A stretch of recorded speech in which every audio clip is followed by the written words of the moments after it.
Hello दोस्तों, नमस्कार दोस्तों। आज की वीडियो में हमारे पास है यहाँ पे पीएन संधि डायोड अर्धतरंग दीष्टकारी के रूप में। दोस्तों बहुत ही इंपॉर्टेंट प्रश्न है और इससे ये क्वेश्चन हमें 5 नंबर में मिलना है।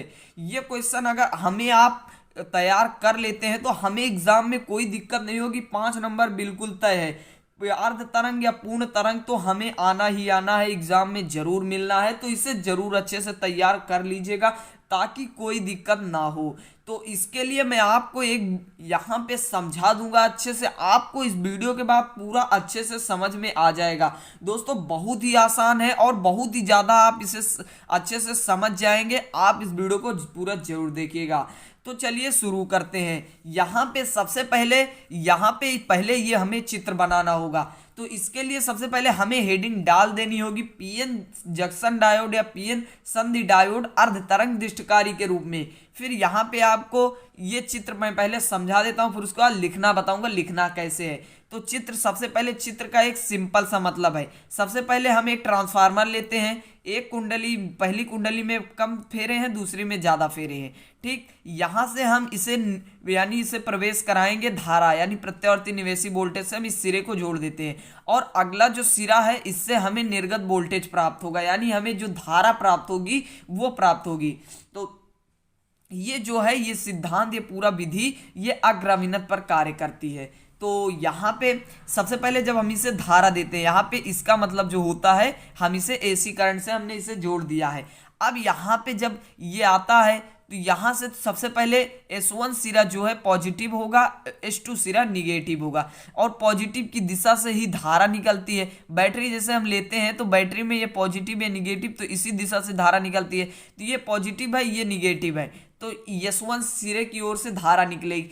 अब यहां से जब धारा निकली तो यहां से धारा, ये जो तीर बनाई गई है इस दिशा में प्रवाहित होती है। तो यहां से जब प्रवाहित हुई तो यहां से ये वाला P है, ये वाला N है, तो P वाला जो है ये तो धारा को अनुमत करता है, अतः परिपथ में धारा प्रवाहित होगी। तो यहां से धारा निकली और यहां से हमें निर्गत वोल्टेज प्राप्त हो गया। तो यहाँ लोड RL इसलिए लगाते हैं ताकि ये जंक्शन खराब ना हो। ठीक, उसके बाद अब हम अगले अर्धचक्र के दौरान देखते हैं। मान लीजिए हमें यहाँ पे पहले अर्धचक्र के दौरान तो धारा मिल गई।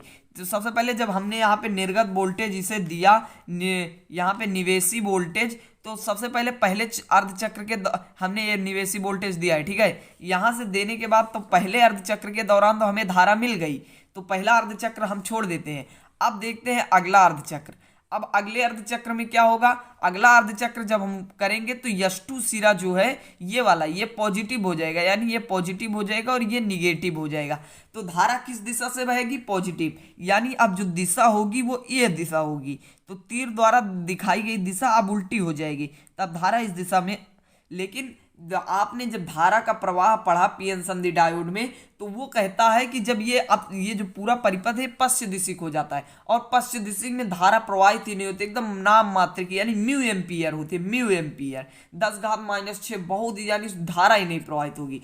तो यहाँ पे जब इस ओर से आती है तो ये धारा को कर देता है ब्लॉक, यहाँ से आगे धारा नहीं जाती, तो इसमें परिपथ में धारा प्रवाहित ही नहीं होती, यानी इसके आगे हमें धारा जब हम इस दिशा में जोड़ देते हैं तो हमें धारा मिलेगी नहीं, तो यहाँ से हमें निर्गत वोल्टेज नहीं प्राप्त होगा। तो यहाँ पे फिर ये जो यहाँ पे खाली हो गया, तो इसके बाद हमें यहाँ से कोई भी धारा नहीं मिली, इसलिए यहाँ पे खाली हो गया। निवेशी तो हमें यहाँ पे प्राप्त हुआ था, लेकिन यहाँ पे निर्गत ये हमें नहीं प्राप्त हुआ। तो यही यहाँ पे फिर उसके बाद अगले अर्धचक्र के दौरान फिर वही क्रिया चलती है। S1 सिरा पॉजिटिव, S2 सिरा निगेटिव हो जाता है। तो S2 सिरा फिर से निगेटिव होगा, फिर से वही पहली चक्र फिर से चला, फिर से धारा हमें मिली, तो फिर से धारा मिली तो फिर से हमें यही ग्राफ मिल गया। फिर से अगले अर्धचक्र के दौरान फिर से वही क्रिया होती है, तो सेम टू सेम फिर से हमें कोई धारा नहीं मिलती। तो यही क्रिया लगातार चलाई जाती है, यानी अर्ध तरंग, यानी अपने आधे चक्र के दौरान ही इसने धारा को अनुमत किया। तो यही है अर्ध तरंग दीष्टकारी, यानी एक अर्ध तरंग दीष्टकारी का कार्य करता है।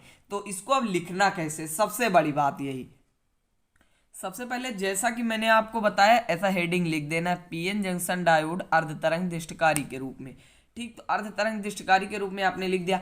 अब इसके बाद मैं इसे पढ़ के बता देता हूँ आपको यहाँ पे लिखना क्या है। जैसे कह रहा है पीएन संधि डायोड एक श्रेष्ठ दीष्टकारी का कार्य कर सकता है। ठीक, तो जैसा कि मैंने बताया जो पीएन संधि डायोड है एक श्रेष्ठ दिष्टकारी का कार्य कर सकता है। यह अग्रभिन्नत होता है, मैंने आपको बताया भी यह अग्रभिन्नत होता है, यानी ये अग्रभिन्नत का मतलब क्या, सिर्फ धारा एक ही दिशा में यहाँ पे प्रवाहित हो रही, ये पी वाले की ओर से, तो इसलिए अग्रभिन्नत है। तो धारा प्रवाह के लिए प्रतिरोध बहुत निम्न होता है, यानी ये जो प्रतिरोध है धारा प्रवाह के लिए, इसका मतलब नाम मात्र का ये प्रतिरोध होगा, इसका कोई ज्यादा मान नहीं होगा इसका। लेकिन परंतु पश्च दिशिक होने पर इसका प्रतिरोध बहुत उच्च हो जाता है। लेकिन जब S1 सिरा पॉजिटिव और S2 निगेटिव हो जाता है तो यहाँ से ये धारा को कर देता है ब्लॉक और आगे नहीं जाने देता है, यानी ये क्या हो जाता है, पश्च दिशिक हो जाता है। तो इसका प्रतिरोध उच्च हो जाता है, यानी धारा को अनुमत नहीं करता। इस प्रकार यह धारा केवल एक ही दिशा में अनुमत है, यानी एक ही दिशा में, जैसा कि मैंने आपको बताया सिर्फ S1 पॉजिटिव रहेगा तभी प्रभावित होगी यह धारा। अतः यदि संधि डायोड के सिरों के बीच AC वोल्टेज लगाएं तो धारा केवल अर्धचक्र के दौरान ही प्रवाहित होगी।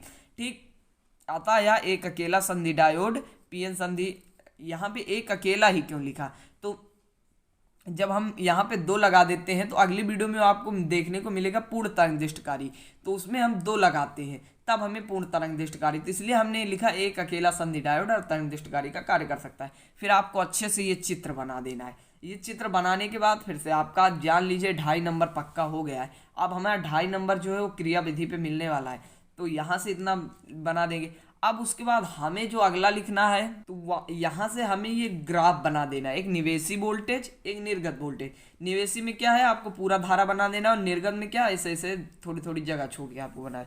क्रिया विधि सबसे बड़ी बात, मैंने आपको पूरा बताया S1 सिरा पॉजिटिव S2 निगेटिव, तीर द्वारा दिखाई गई दिशा में प्रवाहित होगी धारा, ऐसे से आपको लिख देना है। तो क्रिया विधि सेम वही है। तो कह रहा है प्रत्यावर्ती निवेशी वोल्टेज के पहले अर्धचक्र के दौरान जबकि ट्रांसफार्मर की द्वितीय कुंडली का सिरा S1 पॉजिटिव S2 निगेटिव है, जैसे मैंने बताया था। संधि डायोड अग्रदिशी का यह धारा को अनुमत करता था। लोड RL में धारा तीर द्वारा प्रवाहित होती है। निवेशी वोल्टेज दूसरे चक्र के दौरान कुंडली का सिरा S1 निगेटिव था S2 पॉजिटिव हो जाता है, तो संधि डायोड पश्च दिशा धारा को अनुमत नहीं करता। अतः लोड RL में धारा शून्य होती है या प्रक्रिया बार बार दोहराई जाती है। स्पष्ट है कि अर्धतरंग दिष्टकारी में निर्गत वोल्टेज एक दिशीय होता है, अतः इस प्रक्रिया को अर्धतरंग दिष्टकारी कहते हैं।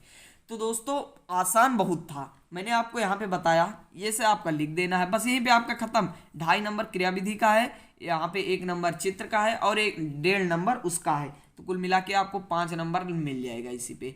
तो ये सबको आपको अच्छे से लिख देना है और बिल्कुल भी आपको कोई दिक्कत नहीं होने वाली है।